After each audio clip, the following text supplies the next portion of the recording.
Nous avons lancé ce cycle de conférences ayant pour but de mieux informer sur l'islam. Plus précisément, nous avons deux objectifs. Premier objectif, faire que l'islam soit mieux connu et mieux compris.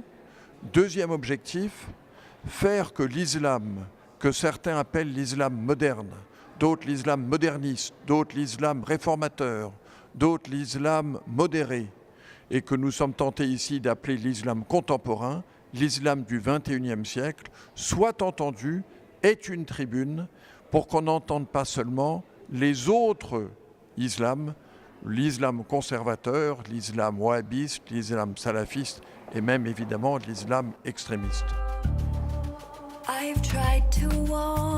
Parce que la bonne démarche, c'est de parler avec justement les personnalités musulmanes, soit de pays européens, soit de pays du Maghreb ou autres d'Afrique, en leur demandant qu'est-ce qui est utile. Donc il faudrait voir avec eux qu'est-ce qui doit être fait ou pas fait, dit ou pas dit, quelle forme d'encouragement. À part ça, c'est normal que, par exemple, la France, dans le cadre de la République, organise les cultes, comme elle le fait pour le pape à la fois, hein, chacun croit ce qu'il veut, hein, et organise, par exemple, les financements. Tout le travail que préconise Hakim El Karoui, je suis à fond pour, par exemple. Alors, je trouve remarquable qu'une telle conférence ait lieu, et je constatais que souvent, en tout cas en France, dès que le débat sur l'islam est ouvert, soit par des drames comme les attentats, soit par simplement une réflexion, il y a des gens pour dire attention, pas d'amalgame après les attentats, comme si c'était des attentats tombés du ciel ou bouddhistes. Bon, c'est complètement absurde. Donc je pense qu'il faut dépasser ça, parce que même s'il est vrai qu'il y a des amalgames injustes, infondés, inutiles, voire toxiques, le pas d'amalgame, c'est pour bloquer la réflexion, l'analyse. Donc c'est pas acceptable et je vois très bien que les gens rassemblés ici ne vont pas se laisser neutraliser ou paralyser par ce genre d'injonction. L'autre exemple, c'est le mot islamophobie qui veut rien dire, qui est un mélange complètement incohérent, parce que soit ça désigne le racisme anti-arabe, c'est autre chose. Heureusement, il y en a d'ailleurs très peu, en fait, mais il faut le combattre quand il se manifeste, mais c'est du racisme anti-arabe, c'est pas sur une religion. Ou alors c'est la critique de l'islam, mais c'est normal, on critique le christianisme, on critique le judaïsme, on critique le bouddhisme. Il n'y a pas de raison que l'islam ne puisse pas être critiqué, ça ne doit pas être un drame, en tout cas dans des pays européens modernes. Ou alors c'est la peur de l'islam, le mot phobie.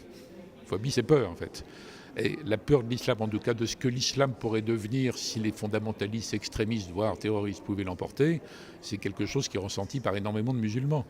Donc employer le mot d'islamophobie dès qu'il y a une critique juste normale, ou des interrogations, ou une contextualisation de l'islam, ça n'a pas de sens. Il ne faut pas se laisser paralyser par ça. Ici, il n'y a que des gens éclairés. Mais pour moi, la conférence est un succès si, grâce aux réseaux sociaux, les idées qui y sont débattues sont diffusées. Le risque, c'est l'entre-soi. C'est finalement parler entre gens qui sont d'accord. L'islam, ce n'est pas un sujet consensuel, c'est un sujet de dissensus. Donc il faut accepter le dissensus, il faut aller parler aux gens avec qui on n'est pas d'accord, ce que je fais. Il faut accepter de prendre des coups, voilà, parce que notamment sur les réseaux sociaux, il y a beaucoup de violence, on le sait sur l'islam comme sur beaucoup d'autres sujets. Et puis après, il faut mettre en place les organisations, il ne faut pas avoir peur.